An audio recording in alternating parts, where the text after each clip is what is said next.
All right. I think we're live here. Hello for everybody who's going to be watching this after the fact because I'm talking to myself. I have a special video today. Um, it was something I didn't think I'd want to do, but I guess I need to. So I will be starting a new campaign um, with another opponent here soon. But real quick, before I do that, I'm going to go ahead and get some links out. Hello, Renu. Nice to see you. Give me about 20 seconds to get some links out here.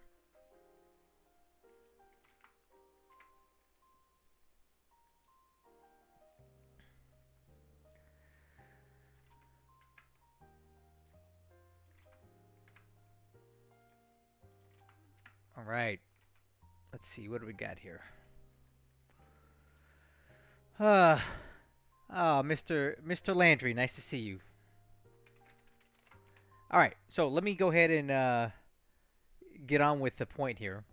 Um, I am starting another War in the Pacific campaign as a Japanese.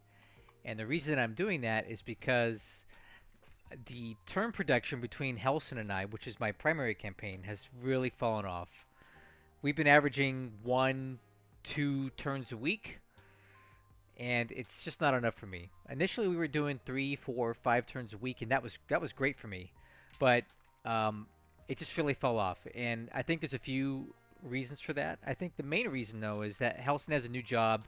He's working 12-hour shifts, and it's just a lot of driving, and he just doesn't have as much time or energy. I think there's some other things going on too. Maybe he's not too happy with the way things have gone with our campaign. Um,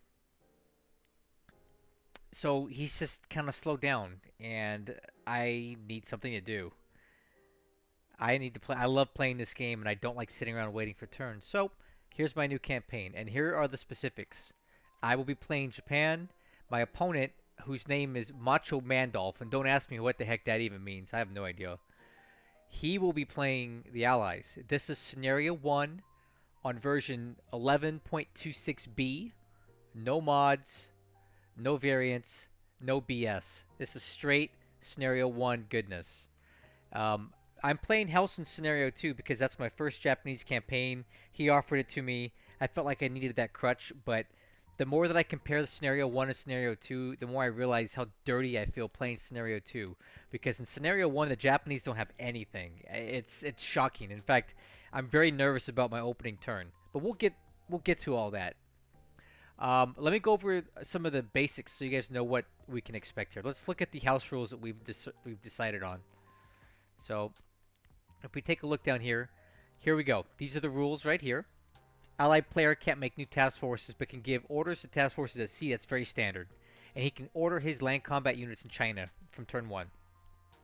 No carrier hunting on turn 1, which sucks because I would have loved to have nuked the Saratoga and a bunch of ships in San Diego, but that would be breaking the rules. So I'm not doing that.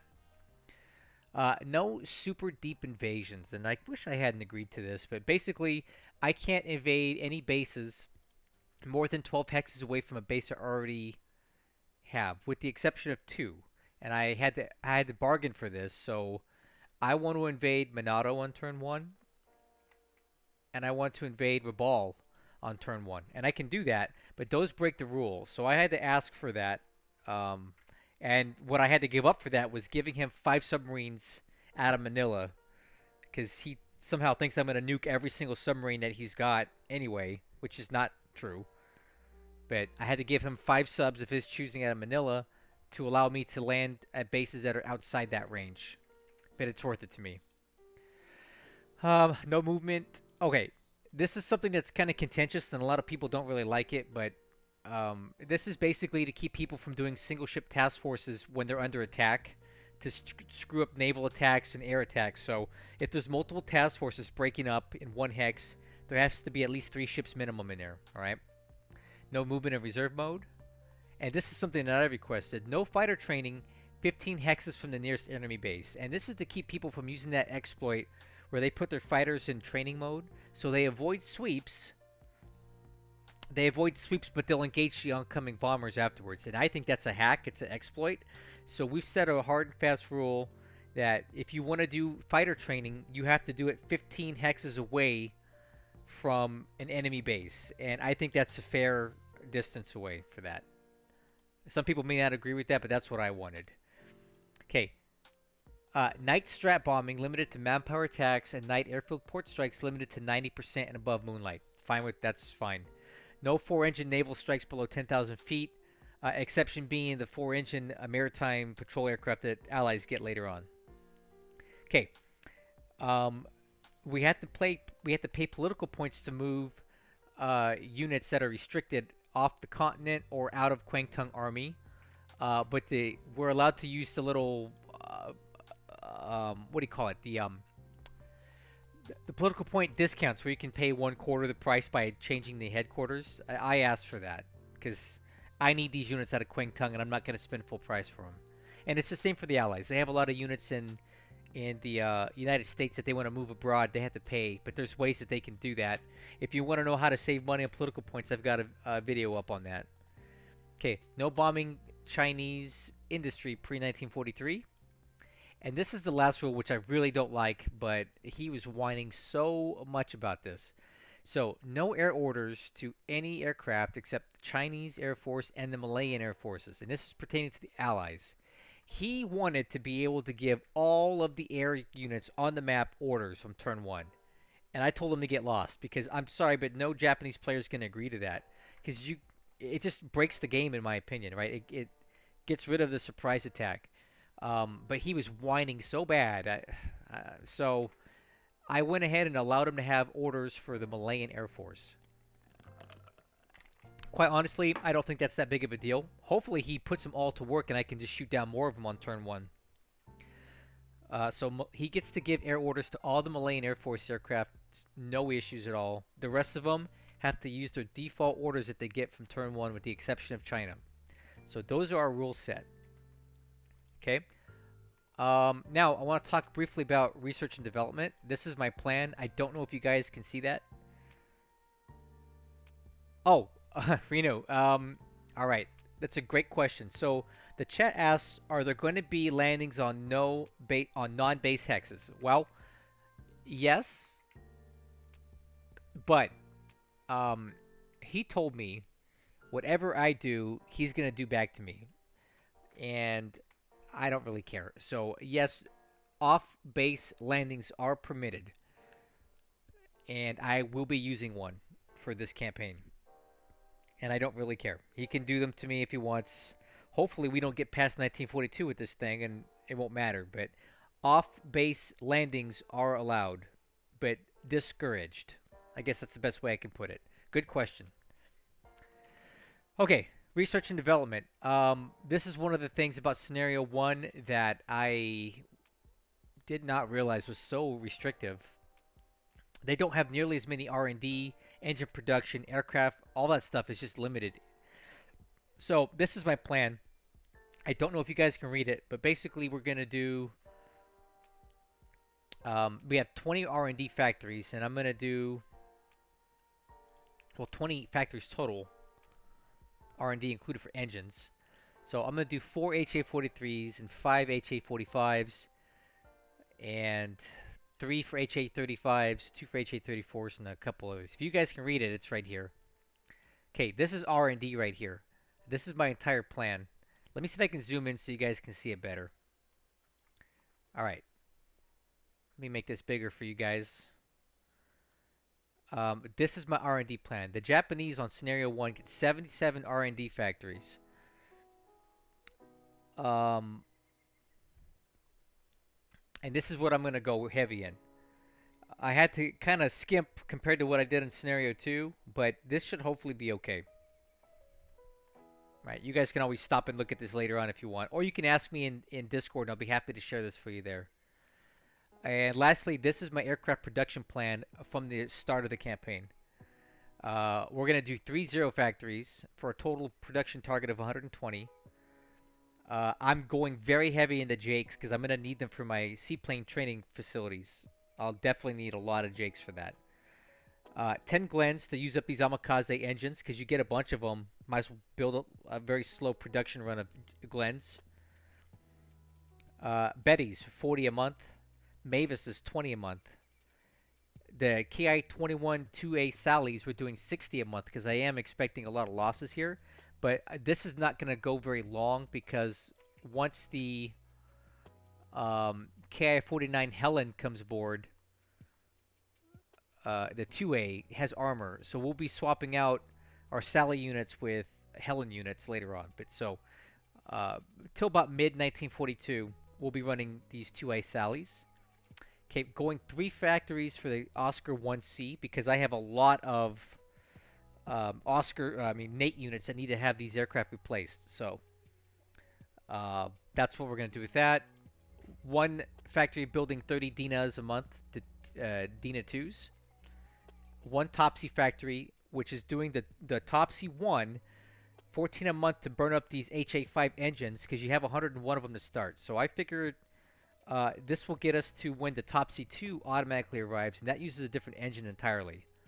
So we're just going to build these 1 Topsies until we run out of these engines, and that time the Topsy 2s come aboard with an engine that we already have in production. And lastly, I'm going to be doing a very small production run of these Tinas, which are basically the only production transport the Imperial Japanese Navy starts with that you can continue building that makes sense. All right, let me catch up with the chat here. Sarge, so you're going Team Macho, huh? Well, that's not a bad pick. And I'll go over why I'm nervous about this campaign because I'm looking at some stuff here and I am very concerned about very aggressive allied play. We'll talk about it in a minute. And then Shiver Sprite says, does the 4-engine bombing rule also apply for your Mavis and Emily naval bombers? Yes. So, maritime naval aircraft are exempt from that rule. It didn't say it in the notepad, but that's the way it is.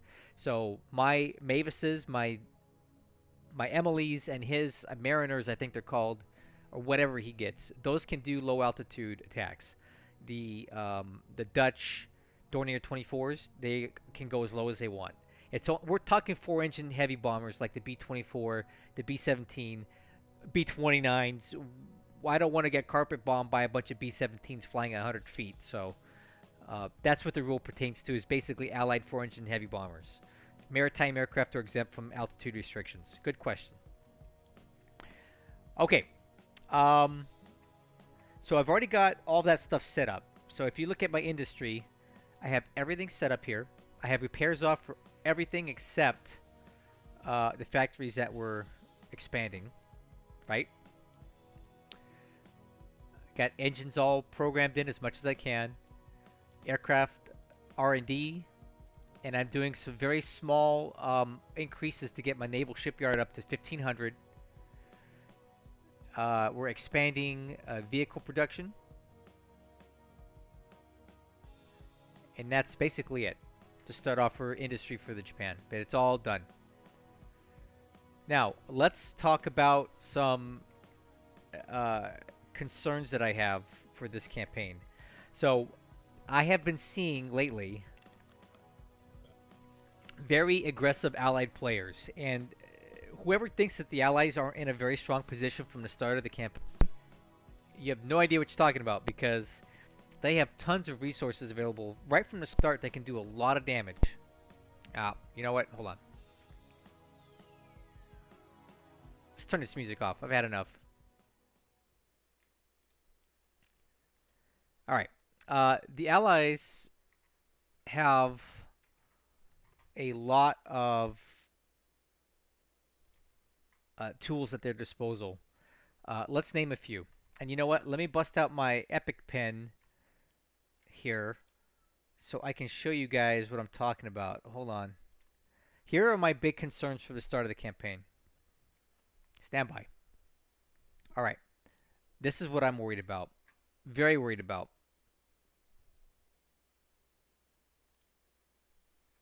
I am worried about the 3 British destroyers from Hong Kong. On turn 1, they can move 10 hexes, which gives them a radius of about that. Okay? From turn 1, these 3 stupid little destroyers from Hong Kong can go in any direction here and can wreak havoc on all kinds of stuff. And I don't know what it is about these crappy little British destroyers, but they are so powerful, and they always end up giving way more than they get. You end up killing them in the end, but they take out so much crap before you kill them. And I am very concerned about what direction he intends to send these destroyers. He can go to Samoa, he can go to Pescadores, Takao, you name it. He can try to come towards the Philippines, although I don't know. There's nothing there. It just they're dangerous. So I'm very worried about that. So I'm planning on how to deal with that right now, and I'm hoping that I kind of cover all the bases. But who knows? Okay, the next thing that the Allies have that is dangerous is two things. We have um, the Boise and the Houston, and they're around here on Panay and Cebu, I believe. And these guys have a range of 9, basically from turn one. Oh, that's a terrible circle. Oh, let's try this again. They're basically here, and they've got a range of about something like that on turn one. Or what he can do is just leave them in base and disband them and wait for a better opportunity. And he can really ambush the heck out of me with these ships, and they're dangerous. The Boise and the Houston can cause a lot of damage. They could head south. They could head north. They could head towards Babel. They could head out. And it's really hard to predict where they're going to go. But wherever they go, they're going to cause a lot of damage. So that's a concern. Next, on top of that, we have the Marblehead Task Force at Tarakan. Okay, these have a range of, I believe it's 9 hexes, so that gives them a radius of about here, right? Marblehead can do a lot of damage to unescorted or under escorted transports, so that's a concern. All right, and there's more. There's more. I'm not even done yet. Force Z, which is one of my biggest concerns right now, starts in Singapore, has 2 very good battleships and 4 or 5 destroyers, and they have a range of 8 hexes. Okay, there's only a few options that the Allies have for Force C. You can head up the Malacca Strait. You can try to deal with Mersing or intercepting convoys further north, or you could head south, which puts you to about here, or they can disband in port. Those are basically the 4 options that the British have on turn one. Heck, they may even be able to get into Sinkoing. Man, let me see. Yeah, they could go to Sinkoing too, which is not particularly good. So, yeah, Force Z is a big threat, and I'm always concerned about where they're going to go and what they're going to do. So these are some of the tools that the Allies have available to them at the beginning of a campaign, and people just underestimate how deadly those things can be. And you can only plan so much for these contingencies. But the heck, who knows where they're going to go, right? So those are my big concerns for turn one. Now, I've actually got my setup pretty far advanced. I have all my special task forces assigned. I have all my divisions assigned. I have Keto Butai assigned. I have everything assigned. So now it's just a matter of testing and fine tuning stuff. So by testing, basically what I do is I've set up my stuff. I save it as if I'm going to end the turn. Then I go play as the allies on their side, and then I put in the moves that I want to see what will happen if he does them. So, for example, I would take the destroyers from Hong Kong and send them through the Pescador Gap here and see what happens then. Like, what do they intercept? What are they going to run into? What do my ships do to react to them? Okay? Or I'll take Force Z and I'll try it 3 different ways, right? I'll disband it. I'll send it up this way. I'll send it south. Or I'll send it this way. And I game plan it out. And I see how my moves react to that. And basically what I do is I plan for worst case scenario. I move the allied ships in the absolute worst direction for me. Like the worst thing they could possibly do, I move them in that direction to see what happens. And yeah, um, for the most part, it's been good. But there's been a few situations that I've tested that I'm like, man, this is horrible. I don't even know what to do to fix that or how to stop that. The only thing you can do to stop it is to hide, right? Don't move your ships. Wait. But as the Japanese, you don't have time to wait. I need to move, and I need to move fast. And I don't want to. Um, it's a fine balance playing Japan between moving too fast and moving too slow. And if you move too fast or too aggressively, you could really get like KO'd quickly as a Japanese. So that's what I'm worried about. And Macho's been on my Discord for about a year or more. He's been playing the game for a while. He's been watching all of my videos. He's been watching other people's videos. So he's seen a lot of tricks now. He's been watching what to do and what not to do. So I'm not underestimating him one bit. I've been playing longer than him. I think I've got more time in the game, but he's not dumb. He's a smart guy, and he watches everything that I do in my videos. So he may use a lot of my stuff against me, and I'm very worried about that. That's just all you can. What can you do though? I have to make these moves. Um, so I got a question in the chat from Mr. Landry. He says, "Don't forget," or it's not a question but a comment. Don't forget to set future objectives for your ground units. Okay, I can, but I also don't want to give away too much. So I'll set future objectives for the units that I know are going certain places, and for other ones where their destination isn't necessarily known, I probably won't set their objectives because I can use that for SIGINT spoofing later on. So I'll deal with that later on. Setting next objectives right now is not a huge priority for me. I have so many other clicks to do. But it's a good comment. Thank you. Let's see what else. Okay, so the other issue that I have is China. So bear with me here, guys. This is my thought process. Currently in the Hellsen campaign, uh, my push was heavy into the north part of China, right? We pushed up this way, and the my main thrusts in China have been in these directions, okay? And quite honestly, I think this is overall the better way to go. The northern strat I think works better for the Chinese because you can take Lanchao and you can take Magway over here in Burma, and then you basically decapitate the Chinese fuel production. But I'm doing that against Hellsen right now, and Mr. Macho has seen my whole playbook in China. He knows exactly what I'm going to want to do if I do this, right? So he's going to counter it. He's going to know where to set up his roadblocks.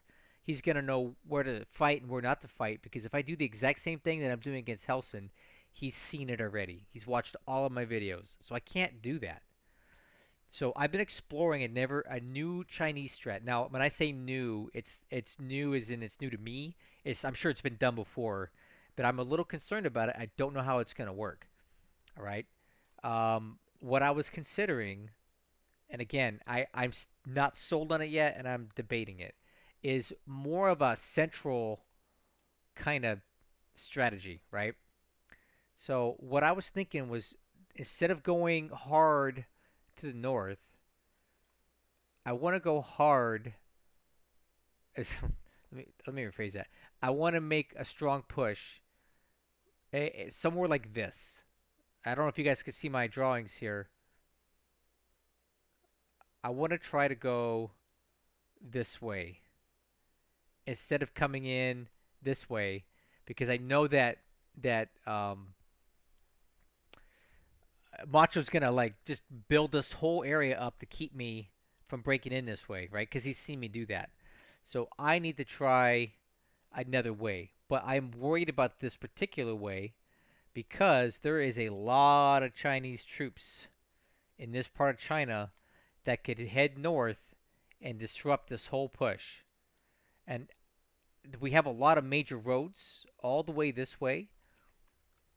But if you look at it, let me show you the terrain. Oh, let me. There is a lot of crappy terrain for me to traverse, and he could set up on any one of these hexes and really slow us down. So while I want to try this strategy here, I don't know how effective it's going to be because I think he could probably get on these roads before I can and blockade the crap out of them, or just get him behind me once I pass like the population centers of Changsha and just kind of cut me off. So I'm really kind of struggling on a strat that's innovative that he won't know to plan for, but that I can still execute. And I don't know if that's it. This I know I can do. I've done it before, right? I've made this work, but he knows it, and he knows how important the northern push is. So it's tough. I don't really know.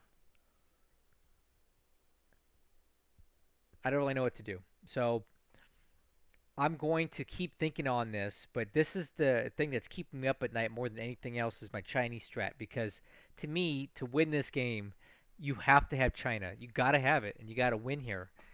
And I want to win as quickly as I possibly can in China, and I don't know if going this way is going to win it for me, right? I know I can win this way, but he knows that too, and he's going to plan for this. So he's going to really rush to block me on these roads up here. So I will think on it, but I just don't know if this is the best way to do it. Unless I catch him completely off guard here and he doesn't see this coming because he's expecting a push to the north. Although I doubt it. So that's my China dilemma. What way do I go? To the north or to the central part? The south is not viable to me because it's too hard to get troops down here early on. The troops that I have are concentrated in this region here, okay? And then you have a lot of reinforcements coming in from Kwangtung, and they come in up here. So it makes sense for those to rotate and head straight north. It takes a lot longer to get them down this way. The other thing that I was thinking about possibly is instead of trying to do this the hard way or like trying to sneak around like this, maybe I should just do blunt force trauma and blast my way through Changsha. Because once we do blast through here, um, we end up destroying a huge amount of the Chinese army doing it. But I don't know if I don't know how well that's going to work. So Changsha may not be viable either. So I don't know. I don't like the southern strategy though. It's just too takes too long to get troops there, right? It takes weeks to get troops in position, and in the meantime, all the rest of these guys get to move south to into blocking positions, right? So south takes too long.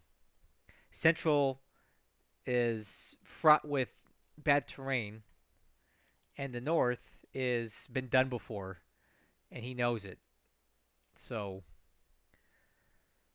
yeah, that's my dilemma, and I hope I can figure it out, but I don't know.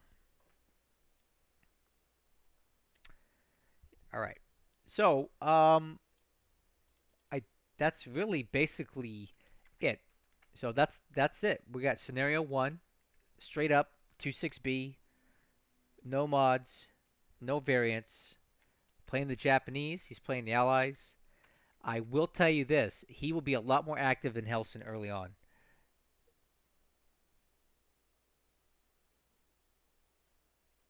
Um, so I'm gonna be dealing with a lot of raiding and uh, cruiser attacks and all kinds of stuff here. All right. So I'm reading the chat here. Even if I blast through Changsha, you have 10 provinces of triple terrain for him to choose where to stop you running industry.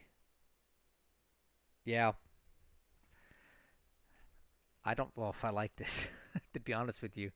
The more I'm talking about it, the more I realize that this may not be the best way about it. I may just have to go back to what I know works, right? Um, I think I might just have to look at a northern strategy again because it works, and I know how to make this work.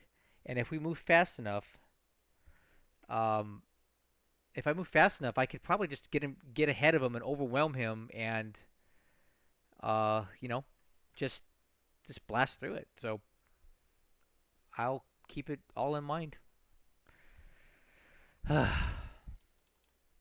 Okay, so basic strategy everywhere else. Okay. Well, I don't want to give away too much, but in my previous campaign, I went for the Aleutian Islands, and I don't know that I want to do that this time around with scenario one. I don't think I think it's stretching things too far, and um, honestly, none of these are long-term holds. I can temporarily take Dutch Harbor and Adak, but I can't hold them long-term because I can't devote any carriers up here, any surface ships. I don't think I could hold these that long anyway, so what's the point? I don't even think I want to waste the time, so I'm thinking the Aleutians is out this time. I definitely want to take Wake. Okay, I definitely want to go very strong in the Solomons like I did against Hellsen because I think this is very important to secure this as quickly as possible. I want Rabaul, I want Port Moresby, I want all these bases quickly. So I'm gonna probably devote a lot of force to this. I doubt that I'm gonna do the Australia thing, where I use Keto Butai to go up and down the Australian coast and harvest a lot of strat points. That's all played out now. Everybody knows that you can do that. Everybody's seen it. Uh, Macho saw me do it. Hellsen hated it. So you can bet that Macho's going to take appropriate steps to protect Australia better than Hellsen did. Hellsen took his P40s from he took all of his P40s from the Philippines and moved them into China and then into India. That's what Hellsen did. Macho's probably going to take his P40s and move them south towards Australia to prevent me from strat bombing the heck out of Australia. Because he knows that I can do it. Everybody's seen it now. I think I've kind of ruined it for everybody. So I don't think it's viable this time around to be strat bombing Australia like I did against Hellsen. He's seen that. So I don't anticipate any major incursions into this part of Australia like I did against Hellsen because again, it's not a long-term hold. I don't think I want to do that. All right. No Sydney barbecue this time. I just don't see it. Well, I don't know. Maybe a little bit. Maybe a little barbecue. I don't know. Yeah, maybe a little barbecue. We could probably get away with it for a little bit, but not for very long. So, yeah, that's what's up with that. Definitely want to go very hard at Dutch East Indies. I want to take all this as quickly as I can. I am mulling over the Philippines a bit. I think I want to try something new for me. I'm sure it's been done before, but um, in the Hellsing campaign, I am slow rolling the Philippines, and quite honestly, it's annoying the heck out of me. I know I'm in no danger of anything, and you have plenty of time to starve the allies out, but I just hate the Philippines existing. I want it gone. I don't even want to see it. I want to take it out and move on and never have to come back and deal with it again. So I think for this campaign, I might put a little bit more effort into knocking out Luzon, Clark, Manila, Bataan faster because I just want to be done with it. So I don't know what that's going to look like yet, but I'll probably put a little bit more effort into this than I did before. Of course, I would love to secure Singapore as quickly as I can, but I don't think I'm going to beat my record of 3 January. So I'm not even going to try. My goal for taking Singapore this time is 20 January, which is not great, but I think it's more realistic. So I think we're going to shoot for Singapore by 20 Jan, and from there I have to discuss or think about phase two. And I don't want to talk about phase two yet because I have to survive phase one. What I do like about my Helsing campaign that I plan on doing again is I am definitely going to hold on Palembang, Miri, Balikpapan, all these oil bases, right? I'm not going to try to take these until I'm reasonably certain that I have neutralized all the air bases that could counterattack and destroy them from the air. because I don't have the aircraft available that I did in the scenario 2. I have way less fighters, way less bombers than I have in scenario 2, so I don't have a lot of fighters to dump into these bases to cap them in case he wants to, bomb them. So I need to secure the airfields first, and then from there we will decide what to do. Yep. All right. And then obviously Burma. I want to take Rangoon as quickly as possible, and I want to cut the Burma road and take all the stuff out as quickly as possible. I don't think I'll be able to do it quite as fast as I did it against Hellsen, because Hellsen just ran away. I think Macho will attempt to fight a bit harder here. So what I'm going to do here is just do what I did and push as quickly as possible, take Rangoon, and work my way up this trail and take everything. So Hellsen is doing the full Sir Robin strat, and then he's turtled up so hard it's not even funny, and it's making for some boring gameplay at times. I don't anticipate Macho doing it quite as much. He's going to run when he has to, but he's going to fight a lot more. And he's going to try to hit and run me a lot better than Hellsen did. So that's something I need to keep in mind, that he could do that. So, yeah. Any other questions? Because I've basically said everything I was planning on saying. So I'll kind of hang out and see what you guys think. Give me some questions.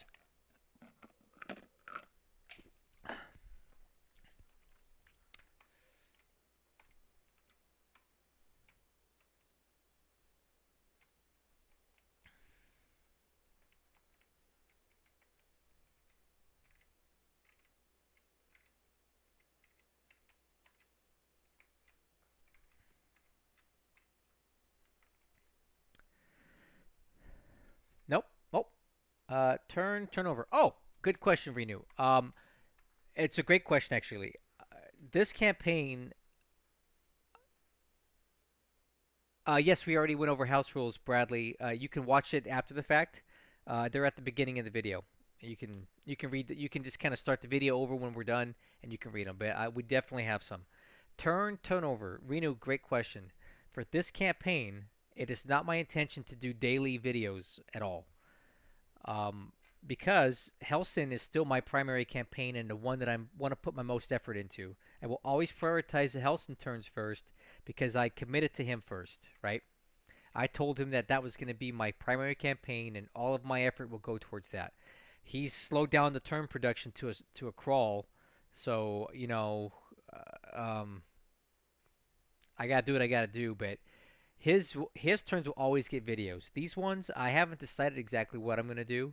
I'll probably do like the first turn so you guys can see how it went, and then either weekly or monthly updates or something. When something good happens, I'll make a video. But I'm not gonna do daily turn videos because I want to prioritize turn production with Macho. I want to just grind out turns. I want to do as many as possible. And one thing that really slows me down is making videos. All right, I got to do the videos. I got to edit them. I got to upload them. I got to this and that. And all that time I could be working on the turn. So I would love to do 3 to 5 turns a week because I don't need to make videos about every single turn. So turn quantity is the name of the game for this one. Turn quality as far as video production will definitely be on Hellsen's campaign. That's the one that I'm going to continue doing all my normal routine on. Because he's only giving me like 1 or 2 turns a week, so I have time for that.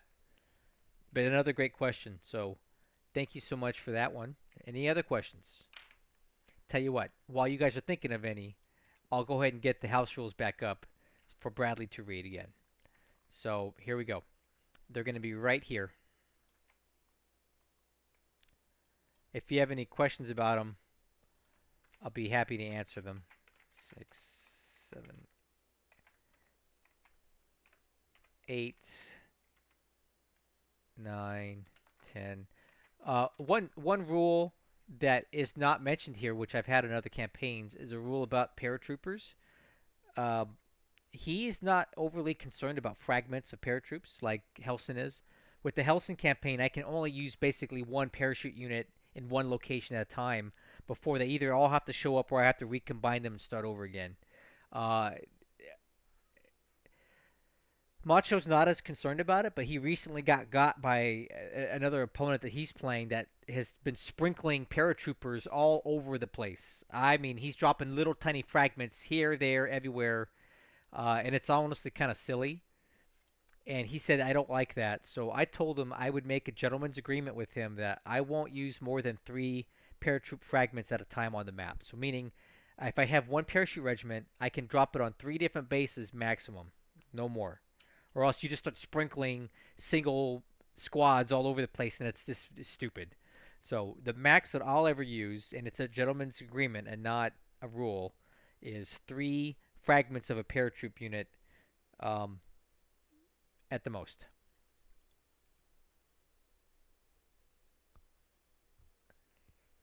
Um, okay, Reno. So your question is, a turn movie be possible? Uh, I don't know because that means I still have to make videos, right? I still have to record them. A turn movie. Boy, who would watch that, dude? It would be like 10 hours long. How would I even upload that? I don't know, man. I'll think about it. If there's a lot of action, tell you what I'll do, Reno. I'll record the first few turns, but I don't intend to make videos necessarily. But I'll gauge how engaging the videos are. Right? If there's a lot of action, if I'm doing really good, or like we have some big naval battles, it may be worthwhile to release those videos at some point. But it's not my intention to do a lot of videos for this campaign.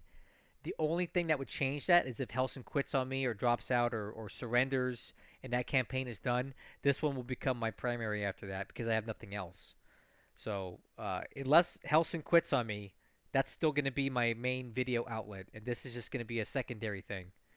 But if you want, I'll still be talking about it all the time on my Discord channel. So if you want to keep up with stuff or ask questions, you can always come talk to me on Discord.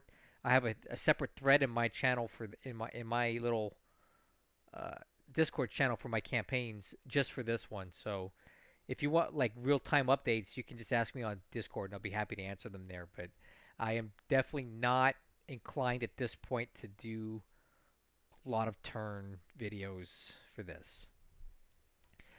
All right, guys. I appreciate it. I know you look forward to the videos, and I thank you for that. I appreciate your support. As long as Hellson keeps cranking out turns, you can bet that I'll be putting those videos out. But this one, I want to prioritize getting just turns done, because every War in the Pacific campaign that I've done to date has had full videos, and honestly, it's getting a bit much for me. It's a lot to do. It's a lot of videos to make and edit. So um, I want to try one where I'm not making quite as many videos, unless again Hellson drops out, and then I'll just do videos for this. And I do know that Macho is really big on turn production, so I don't anticipate him going dark on me unless he's got a TDY or deployment. He's in the military like I am. He's in the army. I'm in the Air Force, so you know I know what he has to do. I used to be in the army too, so I know what he does. Uh, Let me see. Naval invasions of islands like Sri Lanka require invading India. What do you mean? No. So that rule, the rule that you mentioned that you saw is for turn one only, right? That 12 hex thing is only turn one, because that basically prevents people from landing on the west coast or Hawaii or landing on Australia on turn one, because that's just very unrealistic that that could happen. So for one, I don't know how to get special move task forces to land on Ceylon. They all tend to stop. If you do any testing on this, you really can't get past this area here anyway. The game just won't do it. So landing on Sri Lanka in turn one is not really viable, and besides, I wouldn't want to because they'd just be cut off and surrounded. There's no way I could support that. So that rule is only for turn one. So I don't try to land on freaking Brisbane or some ridiculous like Portland or who knows. That's what it's there to design to prevent. Because it would be hard to believe that the Japanese could move an entire um, invasion task force all the way through here and just magically appear on this part of Australia on turn one. It's just not going to happen, right? So that's what that rule is there to prevent.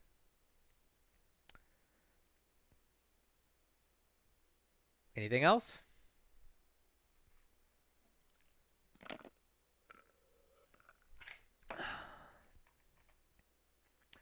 Well, um, hey Invictus, nice to see you, and thanks for joining us. I've just been talking about my new campaign that I'm going to be starting with Macho here. I think I'll be ready to start it within the next day or two. I just have some more testing to do. Hey, I'll tell you what. Do you guys want me to show you how to test this stuff? I'll show you how you do that real quick. All right. So let's say you have all your moves set up, right? Um, and you want to test it out. Well, here's what you do. You get it ready, right? And then what I do is I come over here and I turn off show combat summaries and show combat animations because I want to go fast. I don't want to sit there and watch every animation all the time. I just want to see how things work. So you turn off these two things, right? Then you first save a backup, right? So let's see, we'll call this one. So I have a lot of backups, right? Uh, Final Polish 3. Let's say I made some changes to stuff, okay? I save this so I can come back and work from this moment on later on. After I do that, then I'm going to end the turn. And as you can see right here, I have something called test, test, test. This is my test one. So I'm going to save the end turn right now, okay?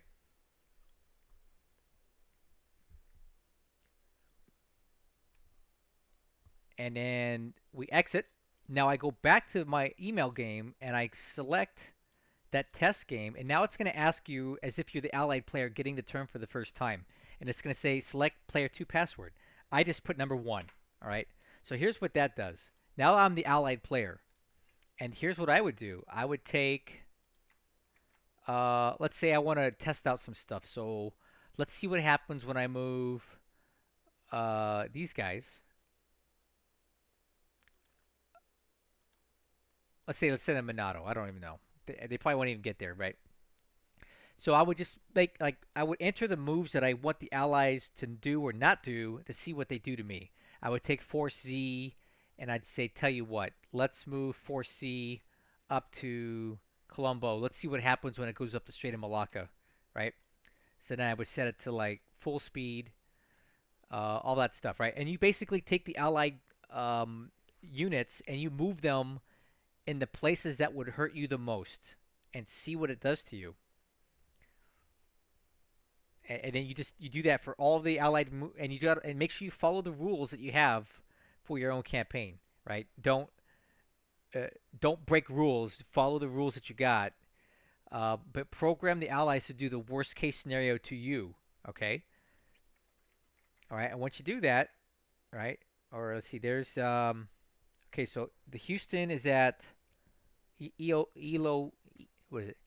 Iloilo, and the Boise is at Cebu. So what you could do is you just send him where you want him to go, right? You just tell the allies to do what you don't want him to do to you, and when you're done, you you come up here and then you save the turn again as if you're ending the turn, right? You save it under the same file as the other one, test, test, test in my case.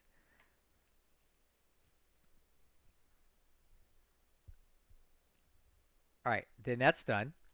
And then what you do next is you select it again. And now it's going to ask you for the player one password again. In my case, I'm Japanese, so I'm player one. So when I put in my password, what that's going to do is it's going to run the turn. And because I don't have the combat animations on, I just hit escape, escape, escape, escape, escape to run through the turn as quickly as possible. And then afterwards, you get to look at what happened. And you can see how many aircraft were shot down. Did your ships land where you wanted them to land? What happened when the Boise went to wherever? What happened when Force Z went up the Malacca Strait? And you just observe what happened. And from there, you can decide, oh man, that didn't work out good for me. I need to make adjustments, right? Or you're like, oh wow, that works so good if he goes that way. I'm going to keep it that way. And that's how you basically do your testing. You make sure everything works. You make sure all your air orders are correct. Um, you make sure your ship movements are correct. You make sure all um, your special move task forces combine. It picks up the units. You do all that and you check it all. And you go back and you test it a million times. And then, if you want to get really technical, you start doing, you start game planning it, what is it, table topping this out, where you take over for the allies and you just start playing yourself. Like Invictus said, it's a chair game where you're just playing yourself. So then you test out the moves you want to make, and then you counter them in the worst possible ways to see how your moves hold up against what he could do to you. Now, you're never going to be able to test every possibility because I am not him. I don't know what he will do. But I can plan for the absolute worst case scenario, though, right? I can, I can basically put it so that like he's hurting me in the worst ways to kind of stress test how your moves are working out, and that's how I do it. This test thing is just slot three. That's just what I made it. You can call it whatever you want. You can put it whatever slot, but I'm just kind of game playing myself and testing things out. And you'll probably do this if you're a good out Japanese player. You probably want to test it like 10, 20, 20, 30 times even. I've probably tested this thing 20 times already just to see how my stuff works. And when I find a new hole in my game, I make an adjustment and then I test it again. Did that fix that problem? What's worse? What's better? Um, and that's basically how you test.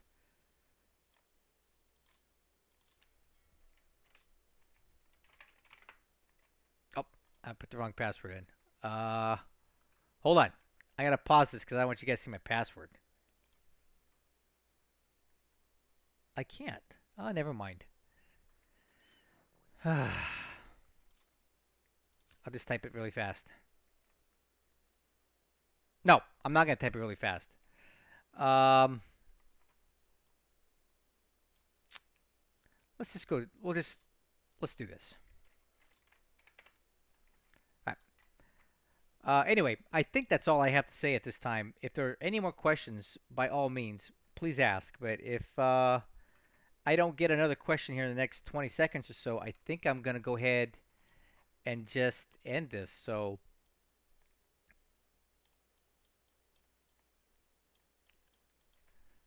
I want to thank you guys for watching. I hope you look forward to this as much as I do. This is going to be a big test for me because scenario one is really hard. But I'm going to go ahead and try my best, and hopefully I can counter him and keep my losses low early on and put up a good fight. I would love to auto victory his butt, but who knows? So, um, yeah, that's basically it. So, again, guys, thank you so much for watching.